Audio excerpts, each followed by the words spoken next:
I remember the day like it was yesterday. The moment I realized I was invisible in my own workplace.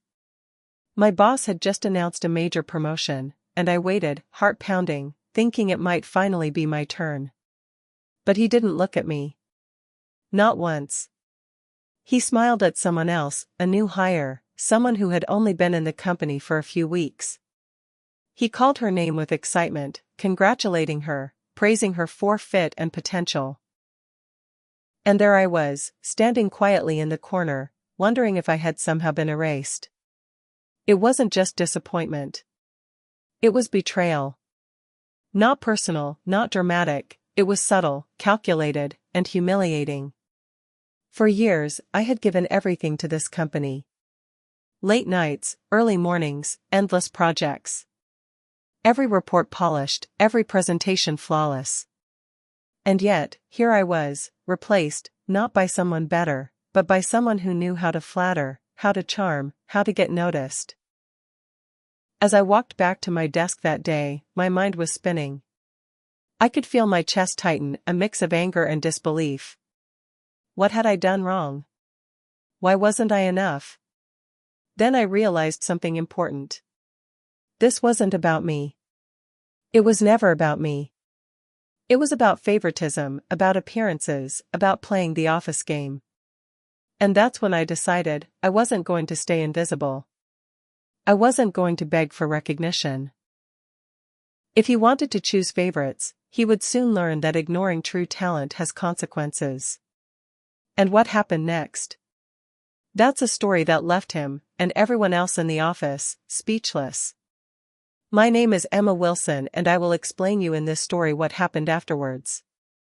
I had started in this company straight out of college, eager and ambitious. I worked my way up slowly, learning every department, mastering every process.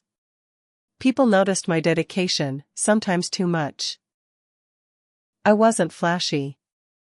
I didn't network aggressively or throw myself into office politics. I believed in results. I believed in quality work. I believed that if I did my job well, the company would see it and reward it. But slowly, over time, I noticed the pattern.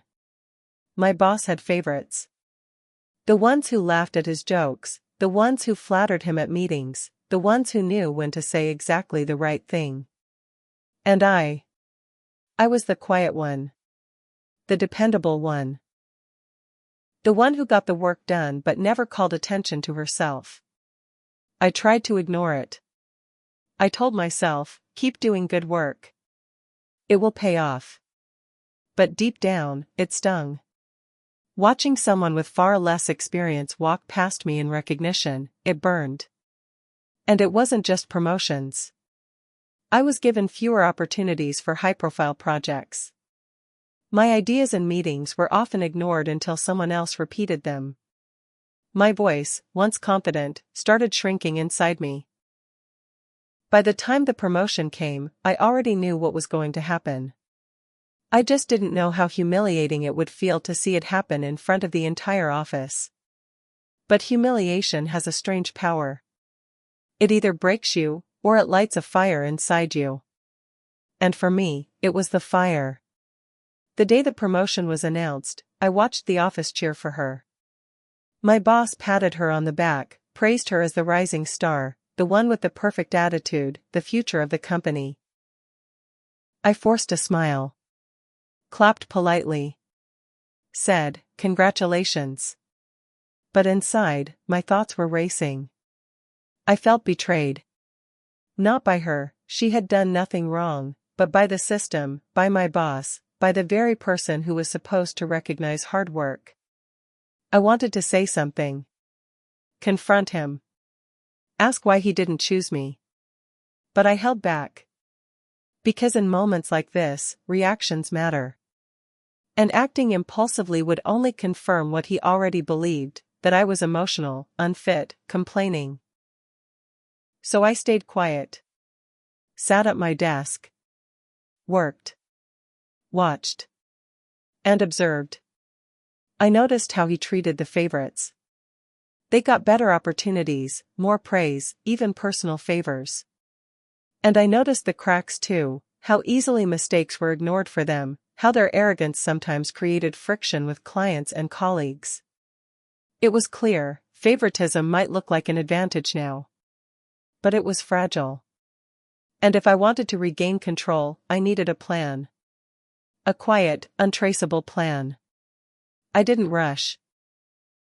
I didn't plot revenge like some dramatic story. I started small. Step 1, document everything. Projects, successes, emails, results. I created a portfolio of undeniable achievements, numbers, reports, client praise. Everything my boss could never deny. Step 2, identify weaknesses. I watched the favorites closely. Their work was flashy, but it often lacked depth. They were good at impressing the boss, not at delivering results consistently. I knew their cracks, and I knew I could exploit them carefully, without seeming vindictive. Step 3, expand influence. I started networking outside the office, quietly building a reputation. Clients noticed me. Senior management noticed me. And slowly, my work started to speak louder than any favoritism. Every move was calculated. I didn't confront anyone. I didn't complain. I let them make the mistakes. I let them expose themselves. And I positioned myself exactly where I needed to be. As the solution, as the reliable one, the one the company actually needed. It was slow, deliberate, and satisfying. The turning point came during a major client pitch. The project had been assigned to one of the favorites. My boss assumed she could handle it flawlessly. But she didn't. Mistakes piled up. Emails went unanswered. Deadlines were missed. I quietly stepped in, offering guidance and solutions without making a scene. Clients were impressed. Senior management noticed. And my boss. He started to realize something was off. The favorites started losing credibility. They were unprepared for the scrutiny they had taken for granted. And I presented my own work at the next big meeting, organized, flawless, undeniable. The room fell silent. The same people who had overlooked me, laughed at me, and ignored me were now staring. My boss looked at me, eyes wide. He realized what he had ignored for years. I didn't celebrate. I didn't gloat. I simply did my job. The work spoke for itself. And in that silence, the ultimate message was clear: favoritism cannot outrun competence. After that meeting, everything changed. I was offered leadership roles, my ideas were finally implemented, and my influence grew in ways I had only imagined. The favorites? They struggled to maintain their positions, often making errors that I had predicted. My boss, once smug and self-assured, became cautious, realizing that ignoring talent carries consequences. And me? I felt a quiet satisfaction. Not vindictive. Not triumphant in a dramatic way. But steady, composed, and validated. I had shown that persistence, skill, and strategic thinking can overcome unfair favoritism. This story isn't just about revenge. It's about patience, strategy, and resilience. Life doesn't always reward loud voices or flattery.